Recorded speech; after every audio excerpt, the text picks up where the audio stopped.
কাজল চোখের অরুণচণ্ডী গল্পের দ্বিতীয় অংশ। সোফার এক পাশে সদ্য তো অন্য পাশে রোজি।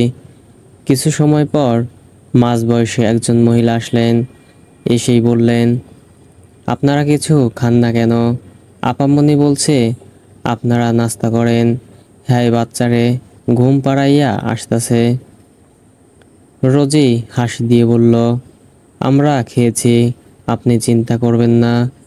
মহিলাটি চলে গেলে সদ্য বলে ওঠে, আমি স্যারকে সব কিছু জানিয়ে দিয়ে আসছি। আর পুলিশ ফোর্সদের বলা দরকার, সাংবাদিক কলি চৌধুরীর পুরো বিল্ডিংয়ের কড়া নজরদারি করার জন্য। সময় কম। রোজি মাথা নাড়ল কেবল, তারপর পরেই কৌতূহল চোখে জিজ্ঞেস করল, কোথায় যাবেন আপনি? আমি কি এখানেই থাকবো ততক্ষণ? না, আমি এক্ষুনি আসছি। কথা শেষ করেই আপনি বসে থাকুন, কিন্তু চুপচাপ। মানে স্যার, আপনি কি ভাবেন আমি হট্টগোল করি? আমি যথেষ্ট বড় স্যার। Shut up. এতটুকু বলে গম্ভীর মুখে চলে গেল সদ্য। রোজির মন খারাপের মাত্রা তীব্র গতিতে বাড়তেই থাকলো কেবল। তার কাছে মনে হচ্ছে সে যেন গুরুত্বহীন এক অবলা মেয়ে। সদ্য সেটাই যেন চোখে আঙ্গুল দিয়ে দেখিয়ে দিচ্ছে বারবার। নিজ জীবন সংকট সম্পর্কে জানতে পেরে ভয় আঁতকে উঠল মিসেস কলি চৌধুরীর। অস্থিরতা ও আতঙ্ক একসাথে ঘিরে ধরেছে তাকে। কলির অস্বাভাবিক অবস্থা দেখে রোজি তার পাশে গিয়ে বসে। পানি ভর্তি গ্লাস এগিয়ে বলে, আপনি চিন্তা করবেন না, আমরা আপনার এবং আপনার ফ্যামিলির কিছুই হতে দেব না। সাধ্যমতো চেষ্টা করব আপনাদের সেভ করার। কলি ঢক ঢক করে একদমে সবটা পানি খেয়ে নিলেন। ভয় কাতরে কণ্ঠে বললেন, আমার খুব ভয় লাগছে। আমার 3 মাসের বাচ্চা আছে। আমি কি করব এখন? আমি কার কি ক্ষতি করেছি? আমি তো দীর্ঘ কয়েক মাস যাবৎ মাতৃত্বকালীন ছুটিতে আছি। আমি তো কোনো কাজ করিনি গত কয়েক মাস। তাছাড়া আমার কারো সাথে কোনো শত্রুতাও নেই। সদ্য বলল, সেটা জানি না, তবে ধাঁধাটি দ্বারা স্পষ্ট বোঝা যাচ্ছে এটা আপনাকেই ইঙ্গিত করে বানানো। যেথায় তাজা খবর সেথায় তাদের ভিড়, জটিলতার সাথে তাদের সম্পর্ক নিবিড়। এর অর্থ সাংবাদিক, কারণ একজন সাংবাদিক যেখানেই তাজা খবর পায় রিপোর্ট করতে পৌঁছে যায়। কলি গলার স্বর উঁচিয়ে বলে উঠলেন, তো সাংবাদিক কি পৃথিবীতে আমি? আর কি কোনো সাংবাদিক নেই? তাছাড়া এটা কোনো পুলিশও হতে পারে, তারাও তো পৌঁছায়। আর যেহেতু 2 জন পুলিশ কর্মকর্তার পরিবার খুন হয়েছে, সেহেতু এটাও কোনো পুলিশই হবে। স্যার ঠিকই বলেছেন, আমিও প্রথমে তাই ভেবেছিলাম যে এটা কোনো পুলিশ হবে। তবে ধাঁধার পরবর্তী অংশে আপনার নাম তুলে ধরা হয়েছে। কাজে ক লাভে ল যোগ হয়ে কোনকার। মনোযোগী হলেই পাবে খোলাস ধোঁয়াশার। অর্থাৎ এখানে ক ও ল এর সাথে কারক কার যুক্ত হবে। যদি ল এর সাথে কার যোগ করি তাহলেই আপনার নামে রূপান্তরিত হবে। হ্যাঁ মিসেস কলি, এটা আপনিই। আপনার ফ্যামিলি ডেঞ্জার জোনে রয়েছে। আপনি তাড়াতাড়ি আপনার হাজবেন্ডকে বাড়িতে চলে আসতে বলুন, আর নইলে তাকে যেখানে রয়েছে সেখানেই থাকতে বলুন। সত্য স্যার, পুলিশ পাঠিয়ে দেবেন সেখানে। সদ্য বলে উঠল, একদম ঠিক বলেছেন মিস রোজি। ইমিডিয়েটলি আপনার হাজবেন্ডকে চলে আসতে হবে, নইলে তাকে বলুন সেখানেই থাকতে। আপনি লেট করবেন না মিস কলি। কলির হাত পা ইতিমধ্যে কাঁপতে শুরু করে দিয়েছে। সে টেবিল হাতড়ে টেলিফোনটা কানের মধ্যে নিয়ে আসলো। ল্যান্ডলাইন কল দিল, তবে রেসপন্স পেল না, তাই সেলফোন নাম্বারে কল দিল। এবারে ফোন সুইচ অফ বলল। কলি দিশেহারা হয়ে রিসেপশনিস্ট এর কাছে কল দিল। সেখান থেকে জানা গেল তার হাজবেন্ড প্রায় 2 ঘন্টা হয়েছে বেরিয়েছে। কলি শব্দ করে কেঁদে ওঠে। কলিকে রান্না করতে দেখে সদ্য রোজি একসাথে একই কথা জিজ্ঞেস করলো, কি হয়েছে। কলি কান্না মিশ্রিত গলাতেই জবাব দিলেন, ও তো আরো 2 ঘন্টা আগে অফিস থেকে বেরিয়ে গেছে বলল, আর ওর নাম্বারও বন্ধ বলছে। প্লিজ আপনারা কিছু করুন, জলদি, আমার ভয় লাগছে প্রচুর। সদ্য ও রোজি উভয়ই হকচকিত হয়ে গেল। সদ্য বলল, তাহলে নিশ্চয়ই জেকে এর কাজ শুরু করে দিয়েছে। আমি দেখেছি বিষয়টা, সেই সাথে আপনাকে সুরক্ষিত একটা জায়গায় রেখে আসতে হবে। তবে মিস রোজি, তার আগে আপনার সাথে কিছু কথা ছিল আমার। রোজি অপ্রস্তুত হয়ে বলল, জি স্যার, আপনি বলতে পারেন। রোজির থেকে অনুমতি পেয়ে সদ্য বলল, আপনাকে মিসেস কলির জায়গায় নিতে হবে। শত্রুকে বুঝতে দেওয়া যাবে না এটা কোনো ফাঁদ। রোজি বুঝে উঠল না সদ্যর বলা কথাটি। সে বিচলিত ভঙ্গিতে প্রশ্ন করল, আমি মিসেস কলি চৌধুরীর জায়গা নেব মানে? কি বলছেন স্যার? মানে আপনি কলি চৌধুরীর হয়ে এই বাড়িতে থাকবেন। আমি ততক্ষণে কলি চৌধুরীকে নিরাপদ কোনো স্থানে রেখে আসব। সদ্যর কথায় রোজি গুরুতরভাবে আশ্চর্য হলেও পরক্ষণেই বুঝে ওঠে ব্যাপারটি।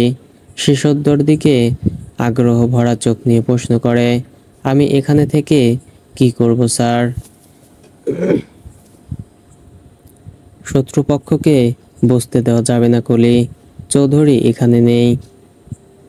তারা নিশ্চয়ই অ্যাটাক করার চেষ্টা করবে, সেই সুযোগটাই কাজে লাগাতে হবে। তবে আপনাকে কিন্তু চোখ কান খোলা রাখতে হবে মিস রোজি। রোজি প্রবল আত্মবিশ্বাসের সাথে বলল, ইয়েস স্যার, আমি পারবো ইনশাল্লাহ।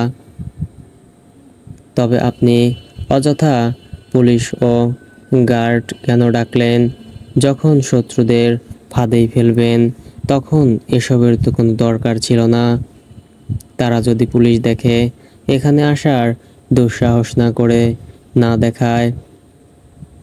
সদ্য কিঞ্চিত হাসল, বলল, আপনি বুঝলেন না তাহলে আমার প্ল্যানটি? দেখুন, আগেরবার শত কড়া নজরদারির পরেও কিন্তু আমাদের চোখে ধুলো দিয়ে জেকের উদ্দেশ্যে সফল হয়েছিল। এবারও তেমন কোনো দুঃসাহস দেখাবে না। তার কি গ্যারান্টি? আমি নিশ্চিত তারা এখানে আসবে। আর পুলিশ রাখার একটাই কারণ, সেটা হলো শত্রুপক্ষের নিশ্চয়তা। তারা পুলিশ দেখে বুঝবে কলি চৌধুরী তার বাড়িতেই আছেন। ফলে কোনো না কোনোভাবে গার্ডদের ফাঁকি দিয়ে উপরে আসার চেষ্টা করবে। আপনি যখন সন্দেহজনক কিছু আন্দাজ করতে পারবেন, ঠিক সেই মুহূর্তে আমাকে জানাবেন। আগের বারের মতো একা কোনো পদক্ষেপ নেওয়ার কথা দুঃস্বপ্নেও মাথায় আনবেন না। এতে সব পরিকল্পনায় পানি পড়ে যাবে। তাই আপনি যতটুকুই বুঝবেন আমাকে জানিয়ে দেবেন। আমরা তো সর্বদাই অ্যাক্টিভ থাকব। তবে রিস্ক বেশি আপনার, এটাও যেন মাথায় থাকে। কারণ আমরা জানি না যে কে কখন আর কীভাবে হামলা দেবে। তবে আপনি যদি কাজটি বুদ্ধিমত্তা দিয়ে হ্যান্ডেল করতে পারেন তাহলে এবার অবশ্যই যে কে অবধি পৌঁছাতে পারবো। এখন আপনার উপরে এই কেসের অনেকাংশ নির্ভর করে আছে। আপনি কি পারবেন মিস রোজি? রোজি এতক্ষণ মনোযোগ দিয়ে সদ্যর কথা শুনছিল।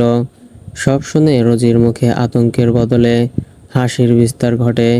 সে বলে, চমৎকার স্যার, আপনার বুদ্ধি আছে বলতে গেলে। আমি পারবো স্যার, নিজের প্রতি আমার পুরো ভরসা আছে। I like your spirit Miss Rosie. কথাটি বলে সদ্য কলের দিকে দৃষ্টি রাখে, তারা দিয়ে বলে, আপনি রেডি তো মিসেস চৌধুরী? কলি বেশ উদ্বিগ্ন, তার চোখে মুখে ভয়ের ছাপ স্পষ্ট, সেই সাথে চোখ ভর্তি পানি। টেনশনের চাপে ঠিকভাবে দাঁড়াতেও পারছে না সে যেন। আমি আমার বাচ্চাকে রেখে কোথাও যেতে পারবো না। আমার মেয়ের সবে 3 মাস। সদ্য কলিকে আশ্বাস দিয়ে বলল, আপনি আপনার বাচ্চা সহই যাবেন। আর আমার হাজবেন্ড, তাকে খুঁজে বের করুন প্লিজ। আমি তাকে নিয়ে এত টেনশন কি বলবো। আমাদের বাঁচান, হেল্প। কলি ভয় ও আতঙ্ক সামলাতে না পেরে উচ্চস্বরে কেঁদেই উঠলেন। রোজি বলল, কান্না করে লাভ নেই, স্যার যা বলছে তাড়াতাড়ি করুন, নইলে লেট হলে হিতে বিপরীত কিছু হয়ে যেতে পারে। আর সেটা যে কোনো মুহূর্তেই। মিস রোজি ঠিক বলেছেন, এখন কথা বলে সময় নষ্ট করার সময় নয়। আপনি প্রস্তুতি নিন বের হওয়ার। আমি দেখছি আপনার হাজবেন্ডের বিষয়টা। সদ্য ফোন হাতে কাউকে কল দিল। সদ্য কলি চৌধুরী চলে গেলে রোজি পেছনে হাত বেঁধে এক প্রান্ত থেকে আরেক প্রান্তে পায়চারি শুরু করলো। কিছুক্ষণ পর হিসিয়ে বলে উঠল, কত বড় হার্টলেস লোক এই সদ্য ছাড়। মানে একটা মেয়েকে একা বিপদের মুখে ফেলে চলে গেল। আরে আমি তো জানিই না আমার সাথে সামনে কি হতে চলেছে। না জেনে প্রিপেইড কিভাবে হব? যদি তারা প্রথমেই প্রাণহানির মতো কোনো হামলা চালায় তাহলে? ধ্যাত, কিছুই ভাবতে পারছি না। আমি তো জানি না আমি কেমন সিচুয়েশনে পড়ব। উনি সব জেনেও এই সিদ্ধান্ত কিভাবে নিলেন? মানবতা গিয়েছে কোথায়? চৌকির নিচে। যাই হোক, আমার এখন সেটা ভেবে কাজ নেই। আমি কাউকে ভয় পাই না। আজ যাই হোক না কেন, আমি কোনো ধরনের গাফিলতি করব না। হ্যাঁ, করব না, বিড়বিড় করে বলে পাশের দেয়ালের দিকে তাকাতেই রোজির চোখ কপালে উঠে যায়। রোজি ভালো করে দেখার চেষ্টা করে বুঝলো তার পেছনে কেউ রিভলভার তাক করে রেখেছে। যে কোনো সময় তার উপর গুলিবর্ষণ হতে পারে। রোজি পর্যবেক্ষণ করে দেখল তার থেকে মাত্র 1 কি 2 হাত দূরত্বে একটি শটান হাত। রোজি বিলম্ব না করে 2 কদম পিছিয়ে পেছনে থাকা লোকটার হাত মুচড়ে সামনে নিয়ে আসলো। লোকটির মুখ খোলা ছিল, সেই সাথে সাথে তার অন্য হাত দ্বারা রোজির কপালে আঘাত করলো।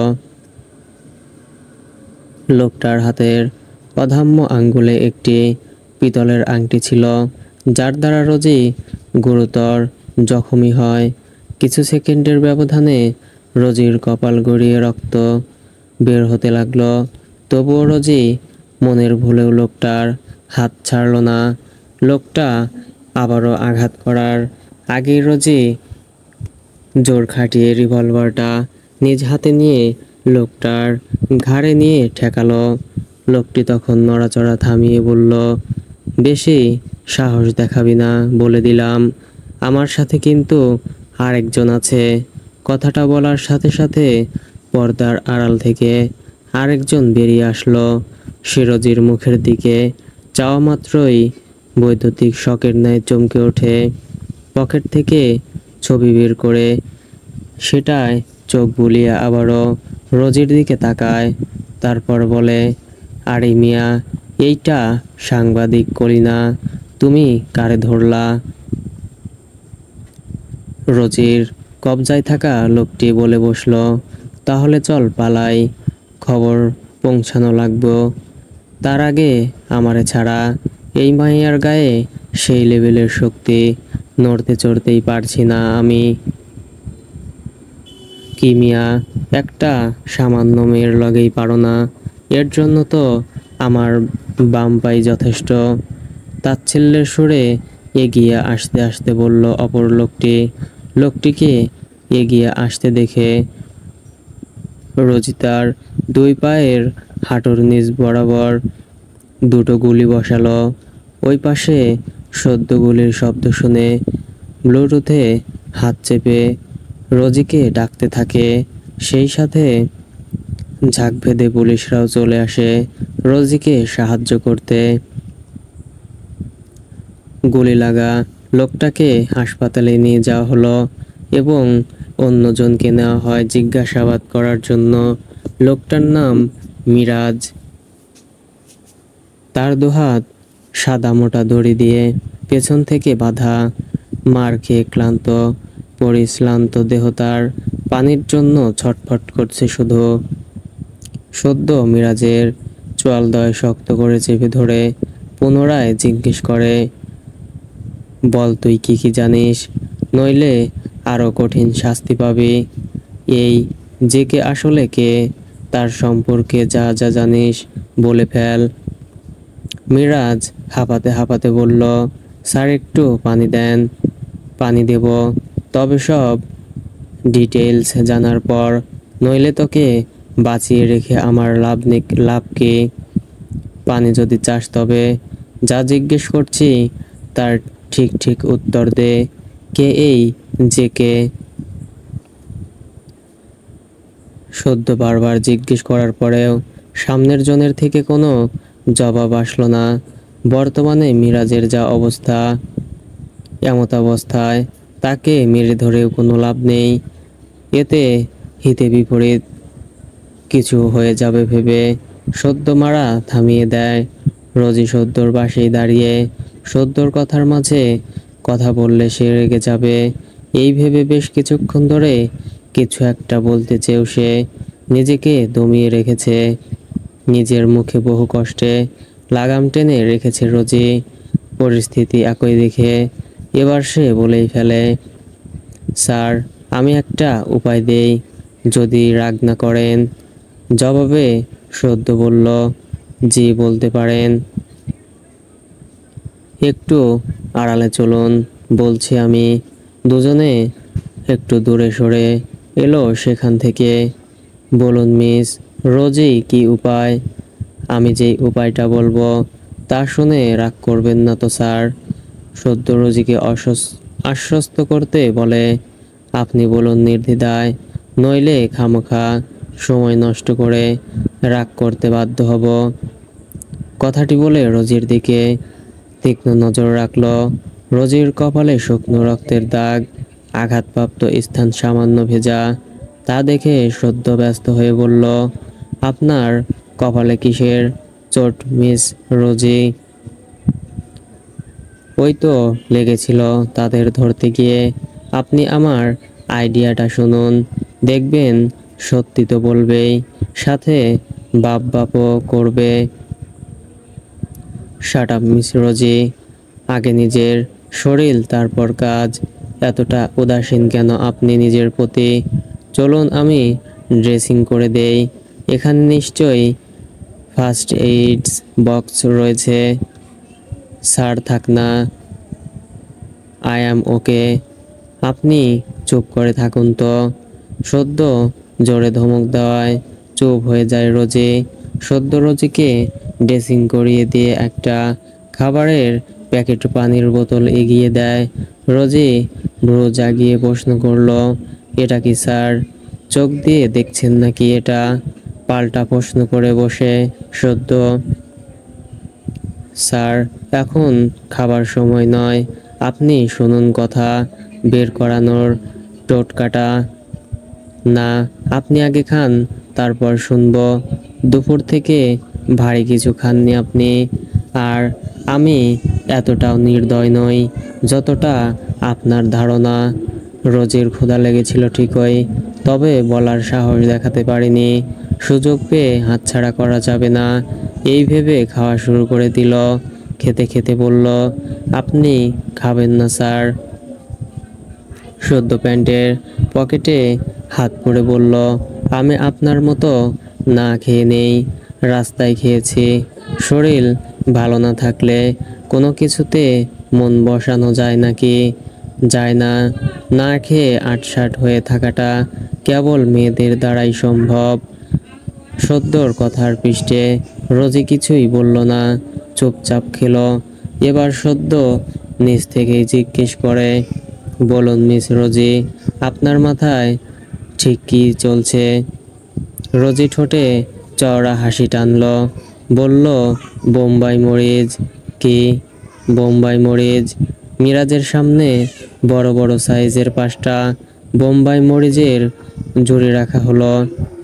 মিরাজ মরিচ দেখে ইতিমধ্যেই আগাম আন্দাজ করে ফেলেছে যে তার সাথে কি হতে চলেছে। সদ্য চেয়ার টেনে মিরাজের সামনে বসে, তুই নিশ্চয়ই বুঝে গিয়েছিস তোর সাথে ভয়ঙ্কর কিছু হতে চলেছে। তোর মার খাওয়ার মতো অবস্থা নেই, তাই এই উপায় খাটানো।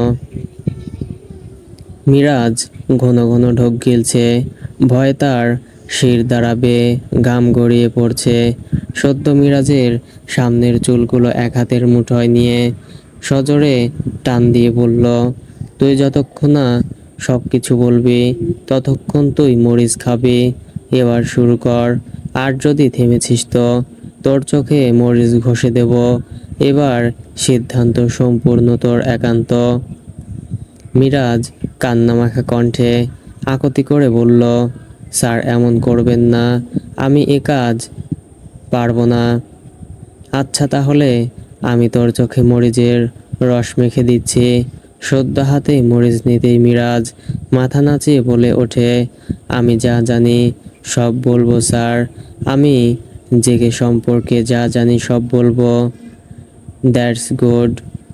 বল, কে এই জেকে? কেন সে কলি চৌধুরীও মৃত 2 পুলিশ পরিবারকে নিজের টার্গেট করেছে? সে কি চায়? তার স্কেচ মানে তার আকৃতির বর্ণনা দিয়ে হেল্প করতে পারবি তো? আমি এত সব জানি না স্যার। আমি জেগে কেমন দেখতে তাও আমি জানি না। তার লোকজন আমারে খালি বলেছে কলি চৌধুরীকে অপহরণ করার জন্য। আর কোনো কিছু জানলে জানাইতে। তারাই পুলিশের চোখ ফাঁকি দিয়ে আমাদের 2 জনকে কলি চৌধুরীর বাড়ির ভেতরে ঢুকতে সাহায্য করে। আমি এর বেশি কিছু জানি না স্যার। তার মানে তুই জেকে কেমন তা দেখিসনি? না, দেখি নাই। তয় তার লোকজন তাকে জেকে ম্যাম বলে কথা বলছিল ফোনে। আমি তারে নিজের চোখে দেখি নাই, সাথে তার কণ্ঠ কেমন তাও শুনি নাই। সদ্যর বিস্ময় হাত কণ্ঠে, কি বললি? সে একজন নারী? আমি যা শুনেছি তাই বলছি, আমি এর থেকে বেশি কিছু জানি না। আমারে আর শাস্তি দিয়েন না স্যার।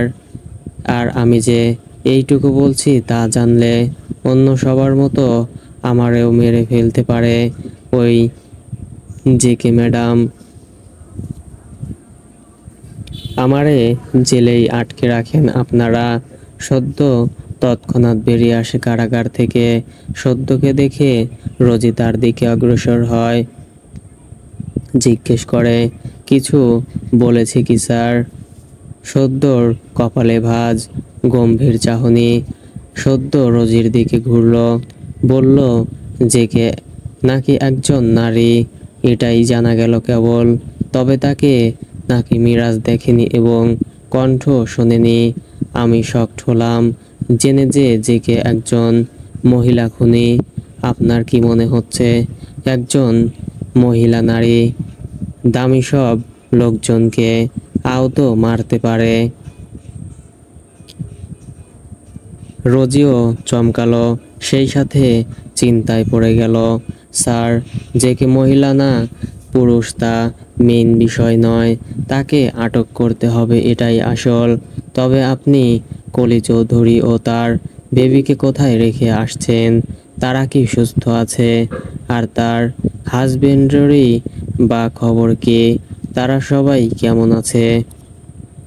কলি চৌধুরীকে এসএ স্যারের একটা নিরাপদ হ্যাভেলি রয়েছে জঙ্গলের ভেতর, সেখানে রেখে এসেছি। তবে তার হাজবেন্ডের খবর এখনো পাওয়া যায়নি।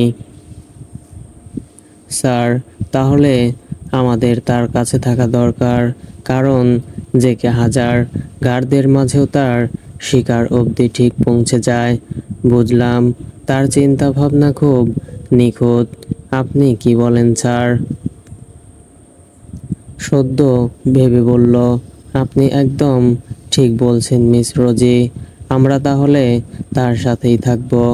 আমার মন বলছে খুব শীঘ্রই জেকে আমাদের কাছে ধরা পড়বে। তবে ভাবার বিষয় একটাই, আর সেটা হলো আমাদের প্রতিটি প্ল্যান জেকে ধরে ফেলে, কিন্তু কিভাবে? এত বুদ্ধি তার। ঘন গাছগাছালির ভেতর দিয়ে মোবাইলের ফ্ল্যাশ লাইট জ্বালিয়ে সরু রাস্তা ধরে হেঁটে চলেছে সদ্য ও রোজি।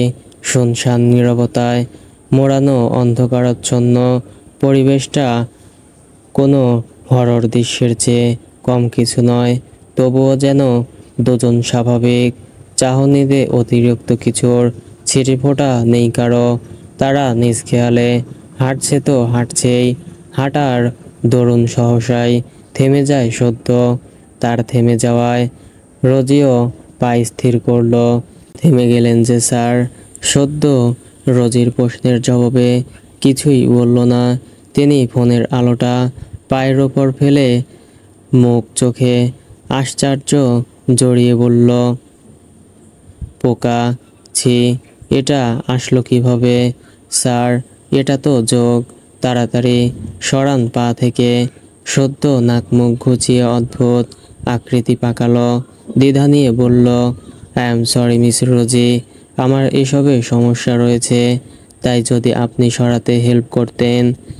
রোজি মুহূর্তেই অট্ট হাসিতে ফেটে পড়ে, কৌতুক করে বলে, স্যার, আপনি ছেলে হয়ে ভয় পাচ্ছেন না? আপনি নাকি সাহসী? Shut up. আমি ভয় পেলে মেয়েদের মতো চিৎকার করে কাকপক্ষী একজট করে নিতাম। আমি এসব দেখতে পারি না, বিকজ আমার পেট মোচড় দিয়ে ওঠে।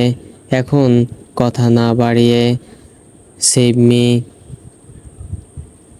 রোজি আশেপাশে লাইট ঘুরিয়ে কিছু খোঁজার চেষ্টা করলো, সাথে সাথে গাছের ডালের সন্ধান পেয়ে গেল। সেটার সাহায্যে সদ্যের পা থেকে জোকটা সরিয়ে দিতে সক্ষম হলো রোজি। সদ্য তখনও অন্যদিকে চেয়ে, জোকের প্রতি তার এতটাই বিতৃষ্ণা যে ঘুণাক্ষরেও চেয়ে দেখছে না। রোজি বলল, সরিয়ে ফেলেছি স্যার, আমি হাত দিয়েই সরাতে পারতাম। তবে আপনি যেমন ভাব করছেন, হাত দিয়ে সরালে আমাকে জেলেই না পুরে দেন। এটা নিয়ে এত ঠাট্টা করার মতো কিছুই হয়নি, বুঝলেন? সত্য এতটাই সোজালো কণ্ঠে বলল যে রোজি ভড়কে গেল। সদ্য থেমে যায়নি, সে আবারও একই স্বরে বললেন, আমি আপনার সিনিয়র অফিসার, আমাকে নিয়ে রোস্ট করার আস্পর্ধা কোথা থেকে পেলেন আপনি? সদ্য এগিয়ে গিয়ে বলল কথাটি। রোজি পা পেছনের দিকে ফেলতে গিয়ে লতা পাতায় পা জড়িয়ে পিছলে গেল।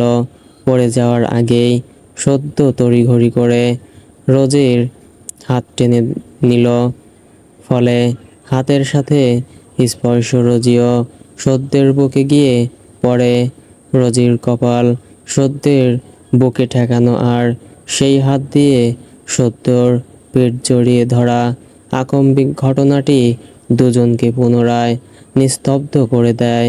সদ্য কিছুটা ঝুঁকে রোজের কানের কাছে মুখ নিল, আস্তে করে বলল, হিসেব বরাবর মিস রোজি কথাটা বলে রোজির ডান হাতের কবজি উন্মুক্ত করে দিতেই রোজি সরে আসলো সদ্দর থেকে।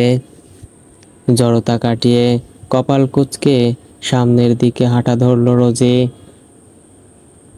সদ্য তাই করলো। তখন তারা হ্যাভেলির খুব নিকটে। ঠিক তখনই সদ্যর ফোনে টুংটাং ধ্বনি তুলে একটা মেসেজ আসলো। সদ্য তা দেখার চেষ্টা করলো।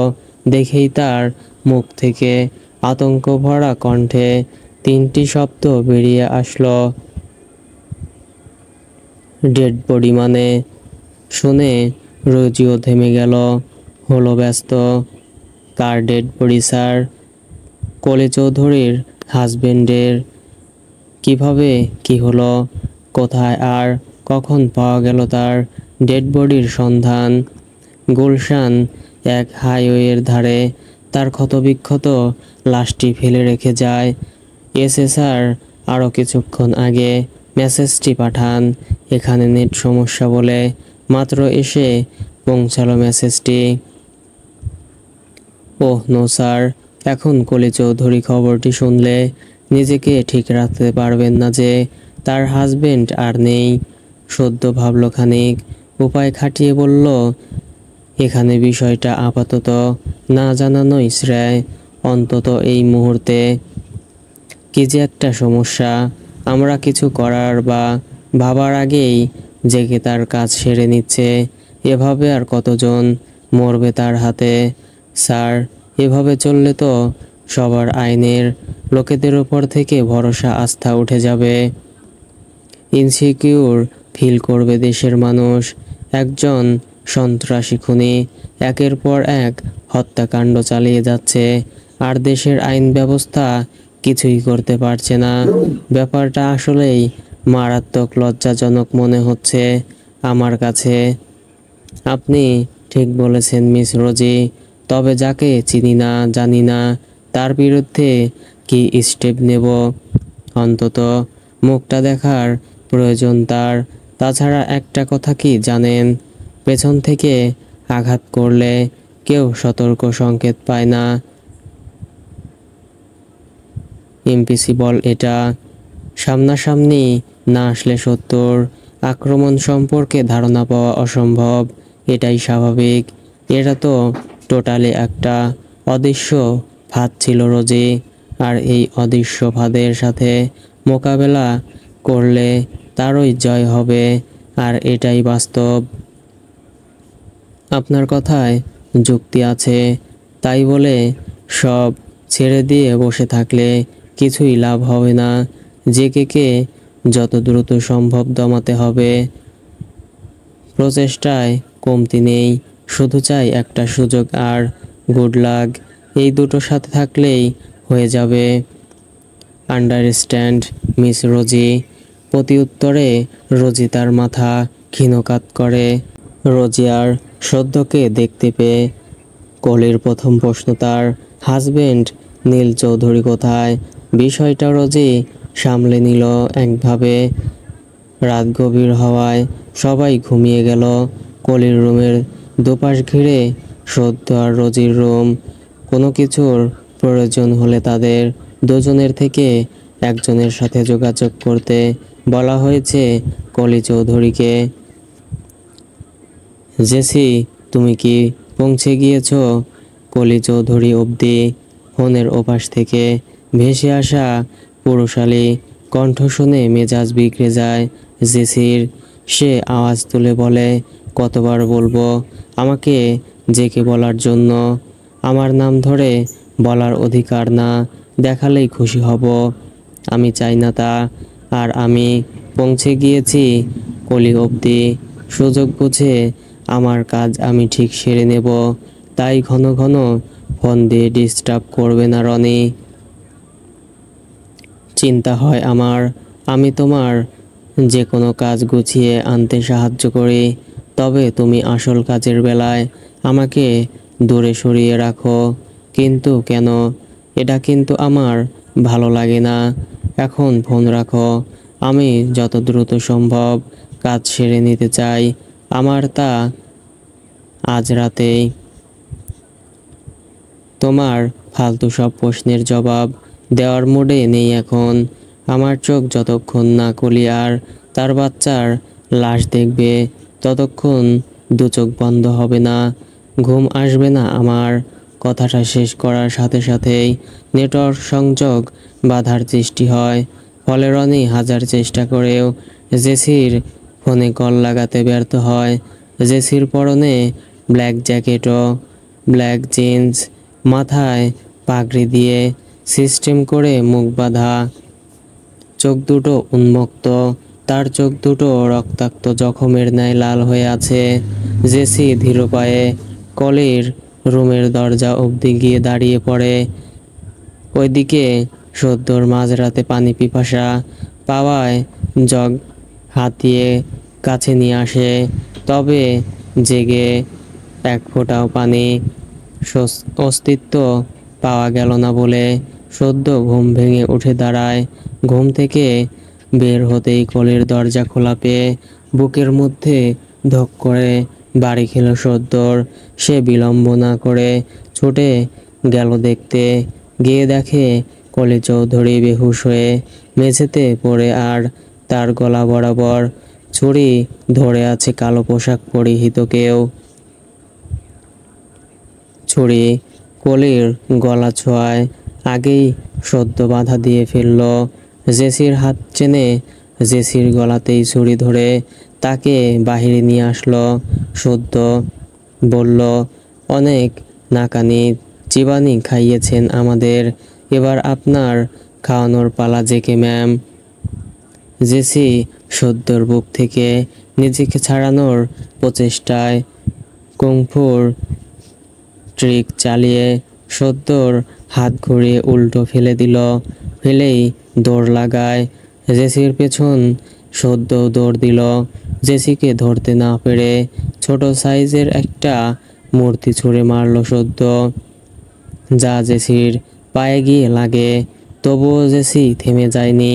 সে খুঁড়িয়ে খুঁড়িয়ে সদর দরজা দিয়ে বের হয়েই ছাড়ল।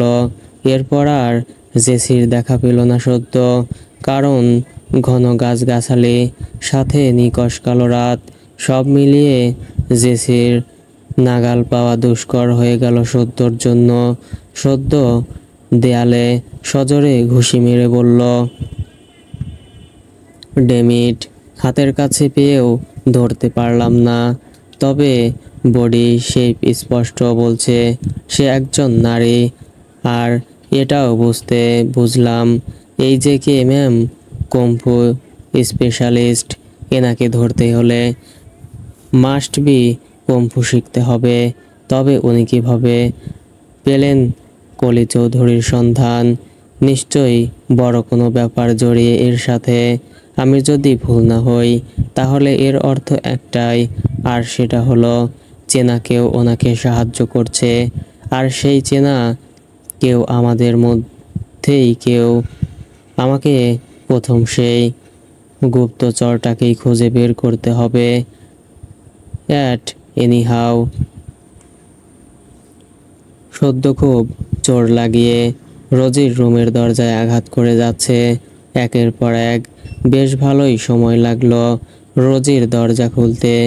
রোজির চোখ সংকুচিত হয়ে সামান্য খোলা, ঢুলো ঢুলো শরীর, নিচু করে ঝুঁটি করা চুলগুলো প্রায় এলোমেলো। রোজি সদ্যকে দেখে অবাক হলেও সদ্যের যে মাঝরাতে তার রুমে চলে আসার স্বভাব রয়েছে তা রোজি খুব ভালো করেই জানে। ঠিক এই ভেবেই ব্যাপারটা সাধারণভাবেই গ্রহণ করলো রোজি। সে ঘুম কাতুরে কণ্ঠে হাম তুলতে তুলতে বলল, কি হয়েছে স্যার? এতক্ষণ পর কি হয়েছে স্যার? ঘোড়া বিক্রি করে ঘুমাচ্ছিলেন নাকি? এত কিছু হয়ে গেল আর আপনি নিশ্চিন্তে ঘুমাচ্ছেন, এই আপনার রেসপন্সিবিলিটি। কি হয়েছে স্যার? আপনি এতটা রেগে কেন? আমি তো পেইন কিলার আর ঘুমের মেডিসিন নিয়েছিলাম, তাই শোয়ার সাথে সাথেই ঘুমিয়ে গিয়েছিলাম।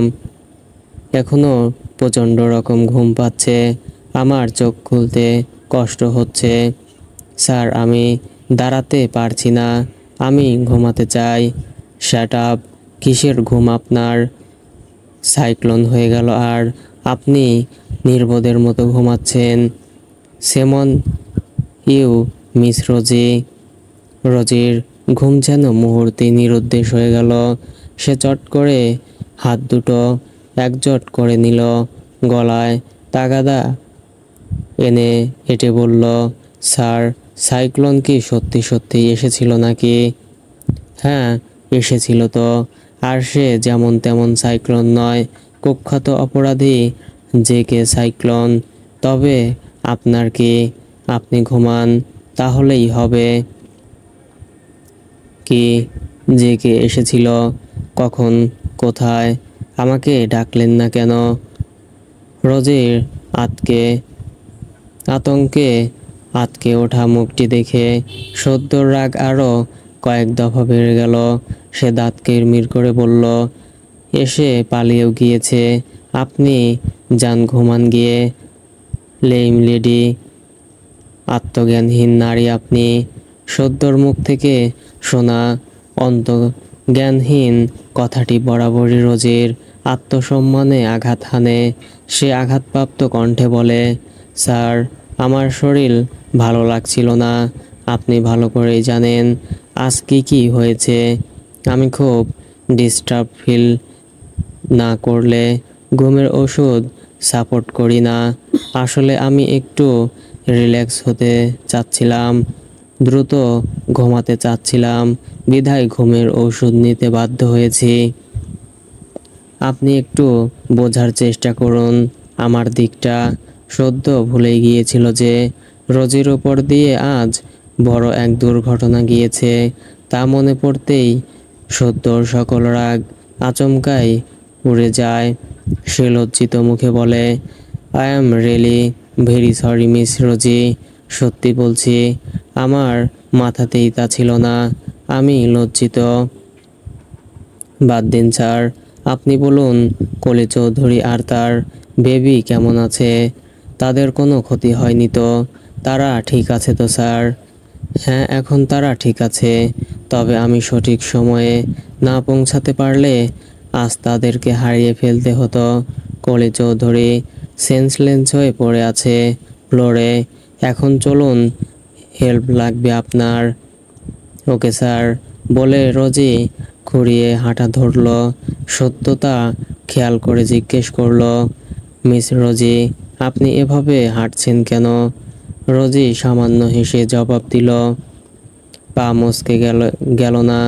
ওই যে আপনি ধরে নিলেন, তখন পায়ে লেগেছিল ভালো মতোই, কিন্তু এখন টের পাচ্ছি সেই ব্যথা। তাহলে তো খারাপ হয়ে গেল। আপনি ওয়েটমেন্ট লাগিয়েছেন কি? ও এখানে কোথায় পাবেন? দিন আমি পায়ে ম্যাসাজ করে ঠিক করে দিচ্ছি। না স্যার, আমি ঠিক আছি। রোজি অস্বস্তি বোধ করলো। তার থেকে না সূচক ইশারা পেয়ে সদ্য আর জোর করলো না। বেশ কয়েকবার পানির ছিটে চোখে মুখে পড়তেই কলির জ্ঞান ফিরে আসে। উঠেই সব রেখে সে তার মেয়েকে খুঁজতে ব্যস্ত হয়ে পড়ে। বিছানায় মেয়েকে সহি সালামতে দেখতে পেয়ে প্রাণ ফিরে পেল যেন। সহসাই সে উচ্চস্বরে কান্না জুড়ে দিল। কান্নামাখা গলায় আওড়ালো, মিস্টার সদ্য, ঠিক সময়ে না আসলে আজ আমারও বাকিদের মতো নির্মম হত্যাকাণ্ডের শিকার হতাম। আপনারা এ কোথায় এনেছেন আমাদের? এখানেও তো পৌঁছে গেল সেই খুনিটা। এভাবে ভয়ে ভয়ে থাকলে তো এমনিতেই মরে যাব আমি। আপনারা আমার হাজবেন্ডের খবরও দিতে পারছেন না। সে কেমন আছে কিচ্ছু জানি না। আমার দম বন্ধ লাগছে। চিন্তা আর ভয় মিলে মাথা যন্ত্রণা করছে। আমরা বাঁচতে চাই। আমার ফ্যামিলির জন্য কিছু করুন দয়া করে প্লিজ। সদ্য এগিয়ে গিয়ে কোলের উদ্দেশ্যে প্রশ্ন করল, আচ্ছা আপনি দরজা কেন খুলেছিলেন? নাকি দরজা লক না করেই ঘুমিয়ে পড়েছিলেন? না, আমি দরজা লক করেই ঘুমিয়েছিলাম। তবে আমার কাছে মনে হয়েছিল মিস মিস রোজি আমাকে ডাকছেন। আমার স্পষ্ট মনে আছে ওটা মিস রোজিরই কণ্ঠস্বরের মতোই লাগছিল। তাই তো 7-5 না ভেবে দরজা খুলে দিয়েছিলাম। যখন খুললাম তখন বুঝলাম সে মিস রোজি নয়, অন্য কেউ। তার মুখ ঢাকা, তার বেশভূষা দেখেই আমি বুঝে গেলাম উনি আমাদের ক্ষতি করার জন্যই এসেছে। আমি সত্যি সত্যিই মিস রোজি ভেবেই দরজা খুলেছিলাম। কলি চৌধুরী এক নাগাড়ে বিরতিহীনভাবে সবটা বলে জোরে জোরে দম নিল। সদ্য শুনে ও রোজি দুজনেই আশ্চর্যজনক মুখশ্রী পাকিয়ে নেয়। রোজি বিচলিত স্বরে বলল, কি যা তা বলছেন আপনি? আমি তো বেরি হইনি রুম থেকে, বরং আমি তো তখন ঘুমির ঘোরে ছিলাম। সদ্য ছাড় আমাকে জাগিয়ে তুলল বলে এই সব ঘটনা সম্পর্কে জানলাম, নইলে আমি তো টেরই পেতাম না কিছু। আমি তা জানি না। তবে প্রথমে সে যখন আমাকে ডাকলো আমি তাই ভাবলাম যে আপনিই ডাকছেন। তবে দরজা খোলার পর বুঝলাম তা আমার ভ্রম ছিল। আমি তখন দরজা বন্ধ করার চেষ্টা করেছিলাম, কিন্তু আমার মুখে স্প্রে করায় আমি আর সজ্ঞানে থাকতে পারিনি। তারপর আর কিছুই মনে নেই আমার। তাহলে আপনার ভ্রমই ছিল, কারণ আমি তো ঘুমিয়ে তখন, তাই না স্যার? আপনিই বলুন। আমি আপনি তো দেখেছেন। রোজি সদ্যর দিকে খেয়াল করে দেখল সদ্য তার দিকে চেয়ে গভীর মনোযোগে কিছু ভাবছে। দুজনের চোখে চোখ পড়তেই সদ্য চোখ সরিয়ে অন্যত্র রাখে আর বলে, আজান দিচ্ছে, ভোর হয়ে যাবে কিছুক্ষণ পর। আমরা এখানে আর থাকছি না, অন্য জায়গায় শিফট করতে হবে, নইলে জেগে আবারও অ্যাটাক করতে পারে। আপনি তাহলে ফ্রেশ হয়ে নিন মিসেস কলি চৌধুরী, আমরাও যাই। সদ্য বেরিয়ে গেলে তার পেছনে রোজিও বের হয়। রোজি বের হওয়ার সাথে সাথেই সদ্য তাকে পেছন থেকে ধরে নেয়, যেভাবে জেসিকে ধরেছিল সেভাবেই। সত্যের এমন অদ্ভুত আচরণে রোজি ভয় পেয়ে গেল। ভয়ার্ত কণ্ঠে জিজ্ঞেস করলো, স্যার আপনি কি করছেন এটা? পর মুহূর্তেই সদ্য রোজিকে ছেড়ে দিল, স্বাভাবিক গলায় বলল, ফ্রেশ হয়ে আসুন, বেরোতে হবে আমাদের। এতটুকু বলেই চলে গেল সদ্য। তবে রোজি দাঁড়িয়ে রইল ঠায়, কিছুটা আন্দাজ করার চেষ্টা করে। আঘাতপ্রাপ্ত পায়ে কম চাপ ফেলে নিজ রুমের দিকে অগ্রসর হলো। কলির মন খুব অস্থিরতার মধ্যে দিয়ে যাচ্ছে। তার কাছে সাধারণ শব্দ যেন প্রলয়ঙ্কর কিছু। বারবার মনে আসছে এই বুঝি তার শেষ নিঃশ্বাস ঘনিয়ে এসেছে। কাপা শরীরে কিয়ৎক্ষণ মেয়ের ঘুমন্ত মুখটা দেখল। ভয়ের পাল্লা ভারী হতেই মাথা ধরে আসলো। জানালা খুলছে না ভয়ে, ফলে ভোর হয়েছে কিনা তা বুঝতে রুমটার চারিদিকে চোখ ঘোরায়। ঝুলন্ত ঘড়ির লেখা মিলল, তবে অচল দেখে আশাহত হলেন। পরক্ষণেই নিজের ফোনের কথা মনে আসতে তা খুঁজে বের করে।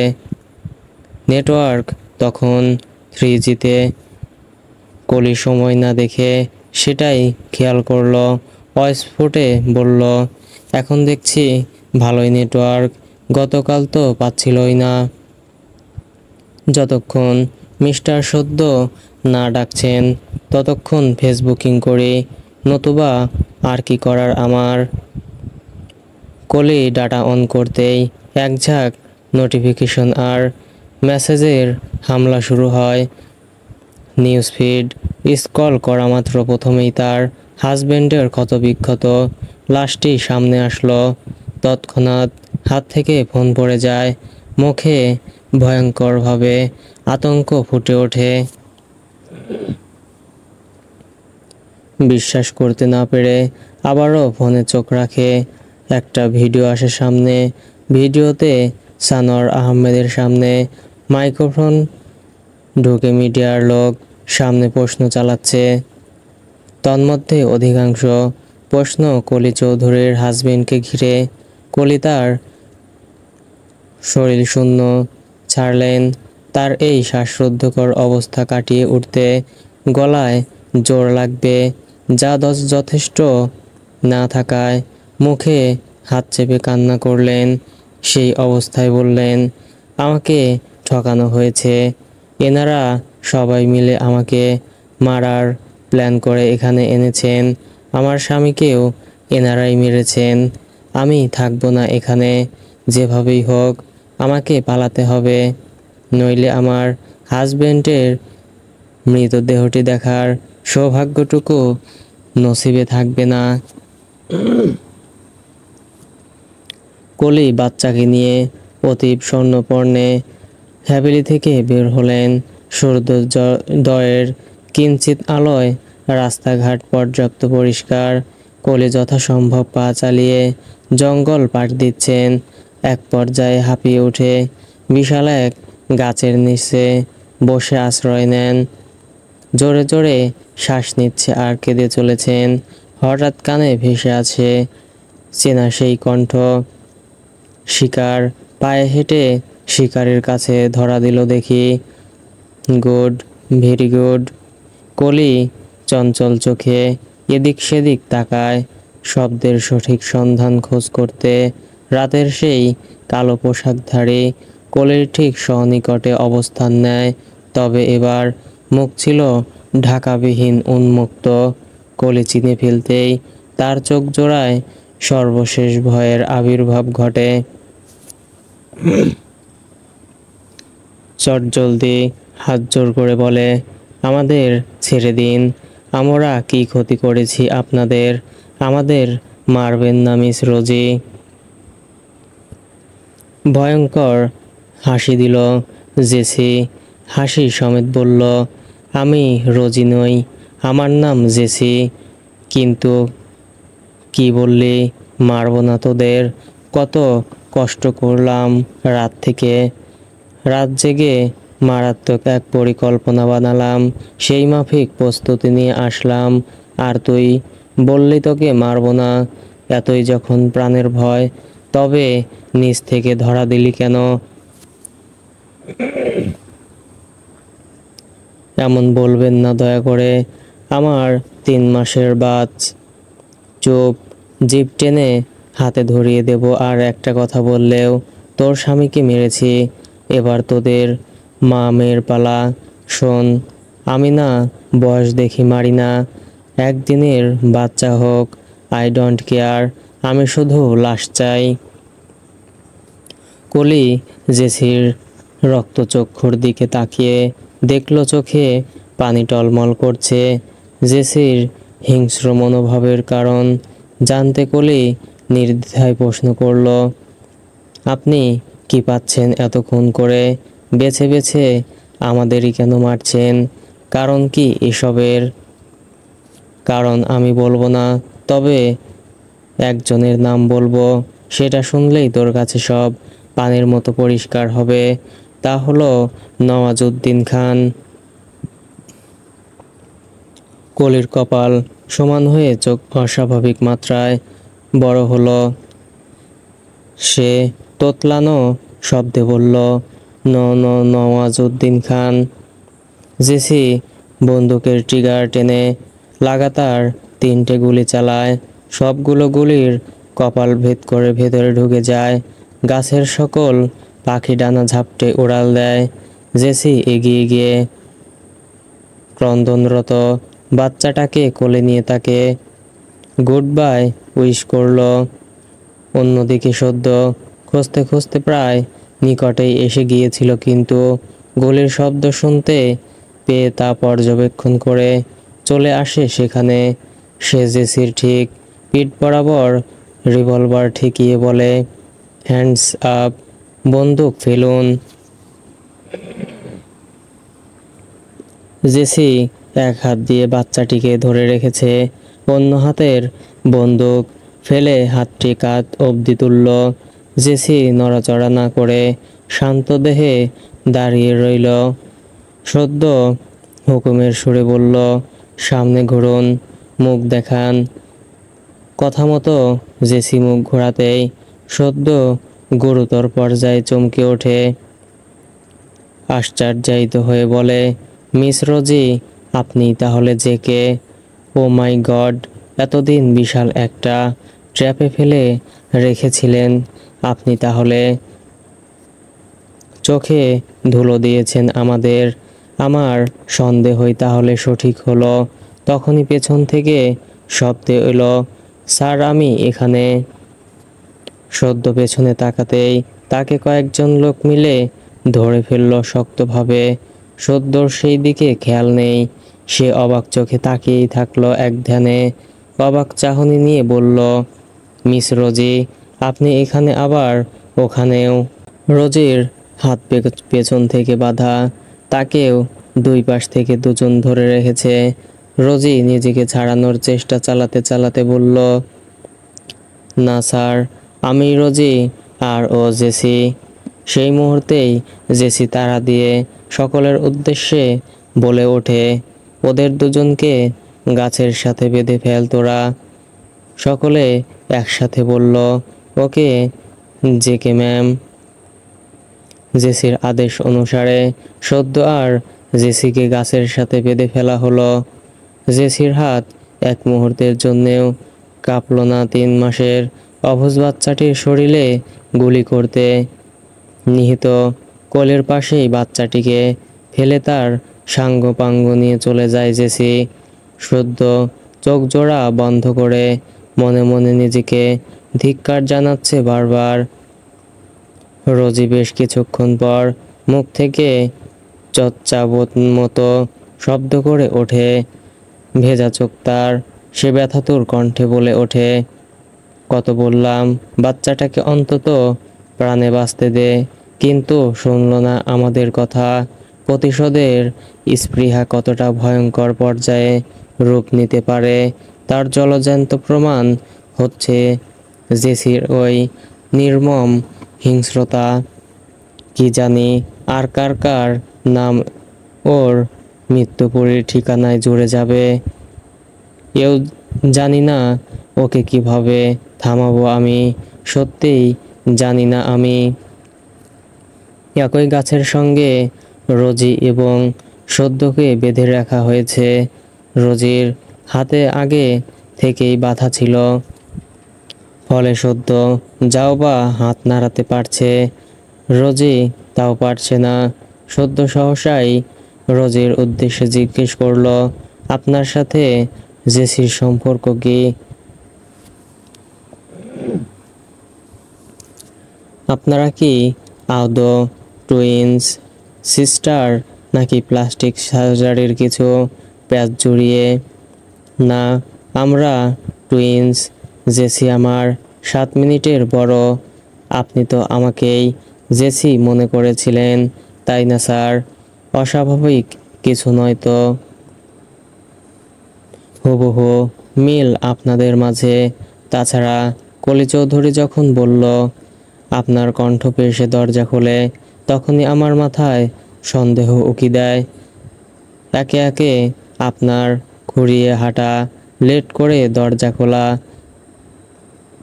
আপনার বডিও হাইট সবই সন্দেহের পাল্লা ভারী করে তুলল। এমনকি আপনার পারফিউমটা সেম। সেই সাথে যখনই কারো খুন হয়েছে, তখন আপনি আর আমি দুজনেই আলাদা ছিলাম। সব কিছু মিলিয়ে সন্দেহের তীর ঘেঁষে আপনাকেই নিক্ষেপ করেছিল। এতগুলো ক্লু পেয়েও আপনাকে সন্দেহ না করে কারো মাথায় টুইন্সের ব্যাপারটা কখনোই আসার কথা না। তাহলে আমি কেন সন্দেহ করব না বলতে পারেন মিস রোজি? আপনার যুক্তিটা আসলেই যুক্তিযুক্ত। টুইন্স, তাই আমাদের সব কিছুতেই মিল, পছন্দ অপছন্দ, এমনকি আমাদের দুজনের কণ্ঠ অবধি অভিন্ন।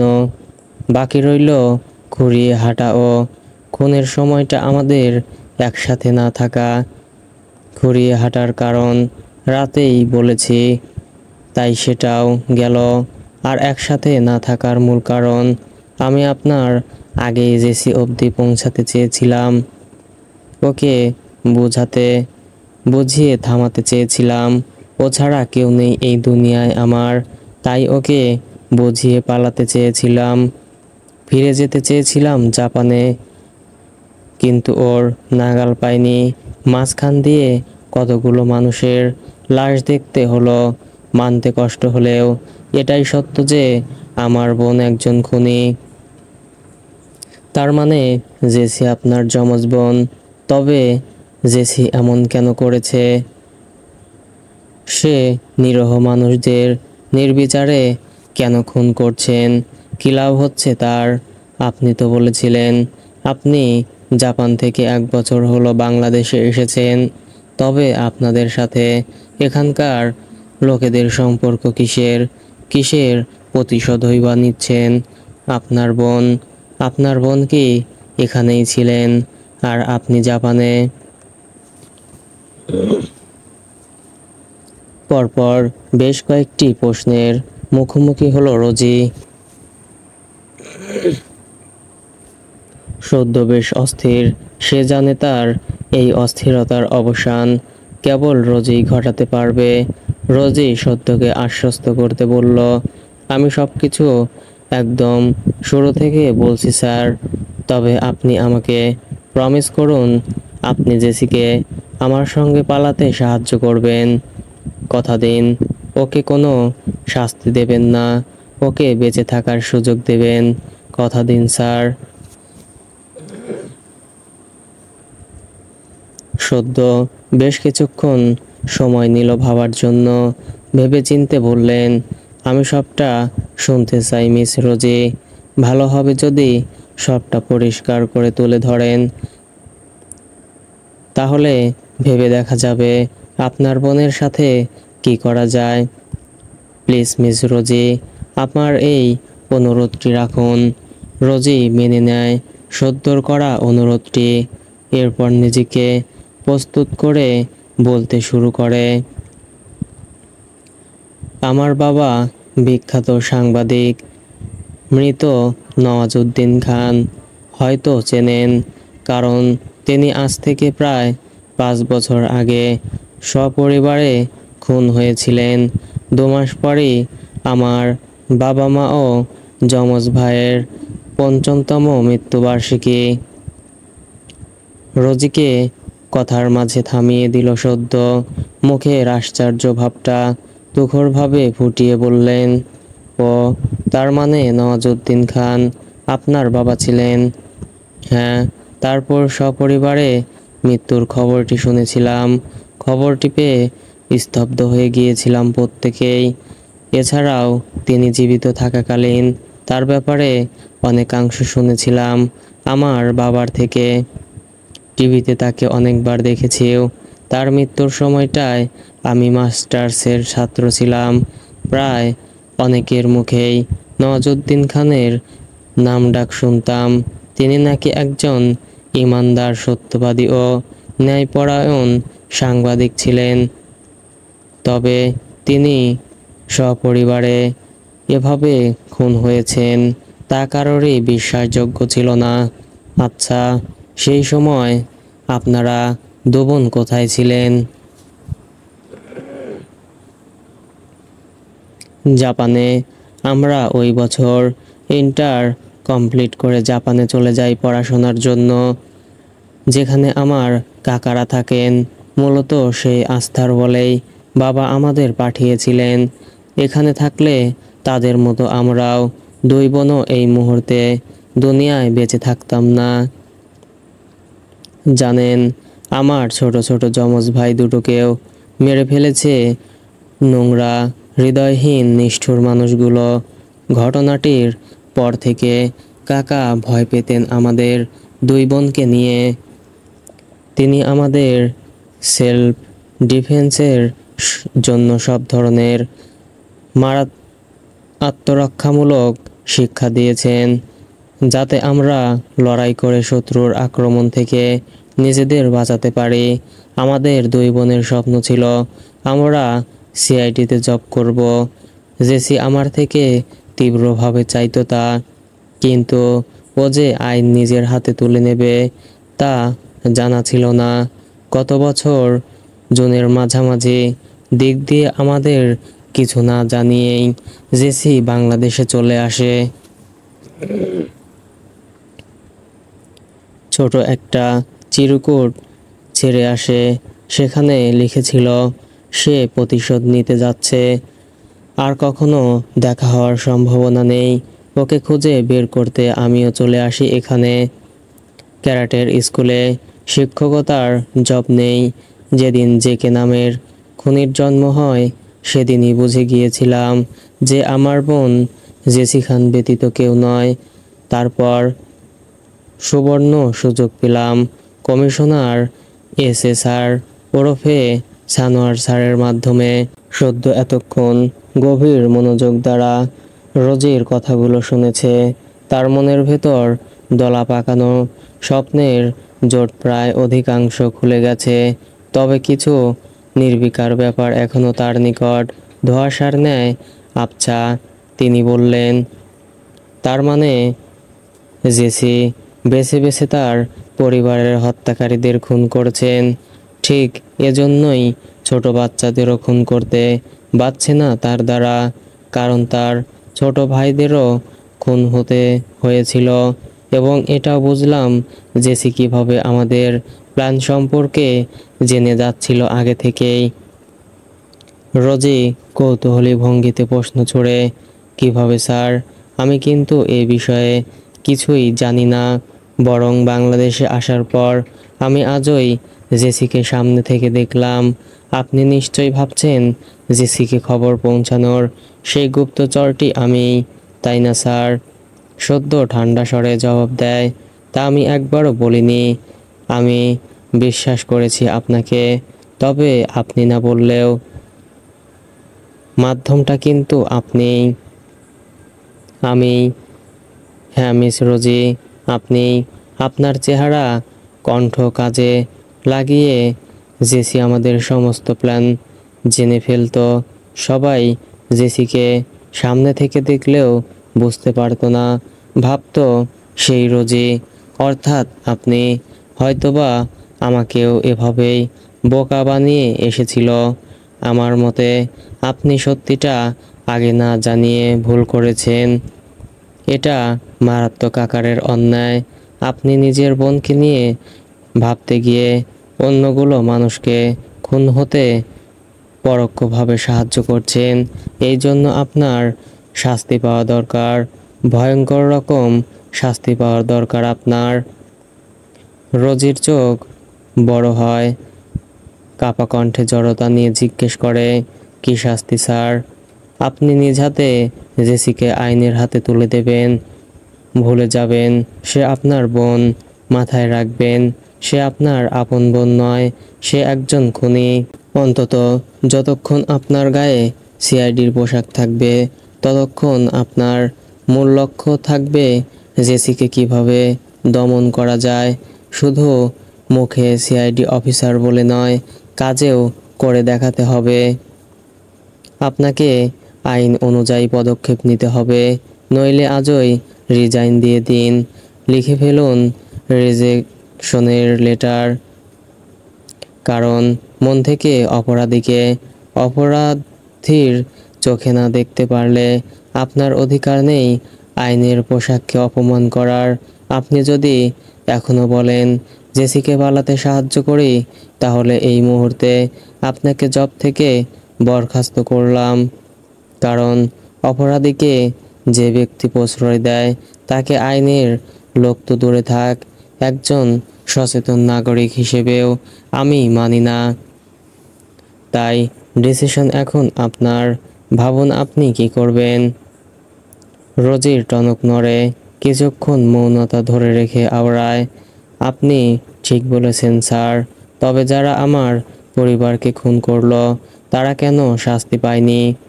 তারা গায়ে হাওয়া লাগিয়ে ঘুরে বেড়াচ্ছে। আমার বোন তো কেবল তাদের প্রাপ্য শাস্তিটুকুই দিচ্ছে, ভুল তো কিছু করছে না। তাই আমি বলবো ওকে থামিয়ে দিলেই হবে। শাস্তি দিতে হবে না, কারণ যেই কাজ আইন ব্যবস্থা পারেনি তা আমার বোন করছে। আমার মনে হচ্ছে না ও ভুল কিছু করছে বলে। আপনি এভাবে বলতে পারলেন মিস রোজি? আইন নিজের হাতে তুলে নেওয়াকে সাপোর্ট করা নিয়মের বিরুদ্ধে, তা কি পারেননি আপনি? খুনি কখনো বাবা মা, ভাই বোন, আত্মীয় স্বজন ইত্যাদি দেখা হয় না।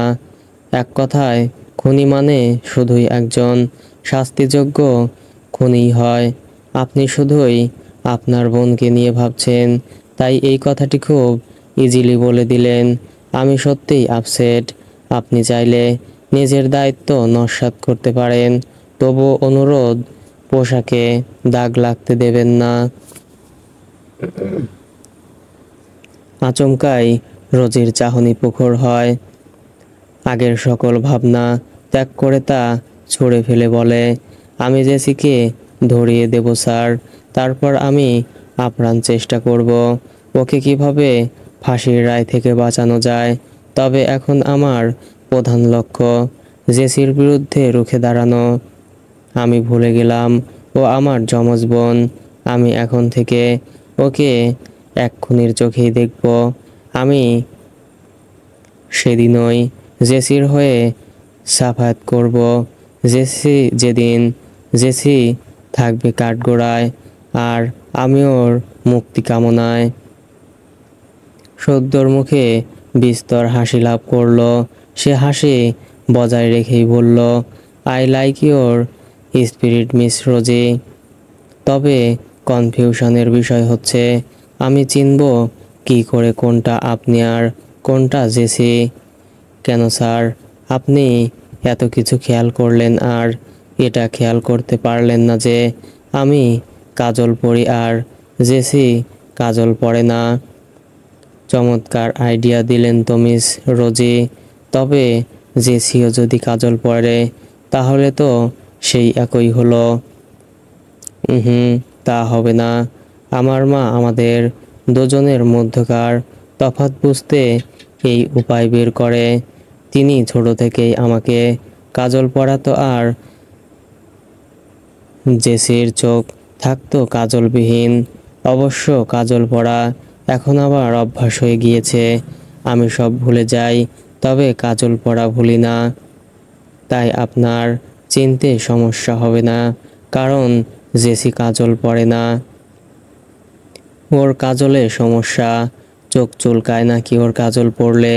সদ্য প্রসন্ন হলো, ঠোঁটের হাসিটা প্রগাঢ়তায় ডুবালো। পরক্ষণেই চিন্তিত মুখে বলল, সে না হয় বুঝলাম, তবে আমাদের এই বাঁধন থেকে উন্মুক্ত করবে কে এখন? কি জানি আমাদের সাহায্য করতে কেউ আসবে কি না। সো ফ্রেন্ডস, ভুল ত্রুটি হলে ক্ষমার দৃষ্টিতে দেখবেন, এবং নিত্য নতুন গল্প দেখতে চাইলে চ্যানেলটি সাবস্ক্রাইব করে পাশেই থাকবেন। এতক্ষণ সাথে থাকার জন্য ধন্যবাদ সবাইকে।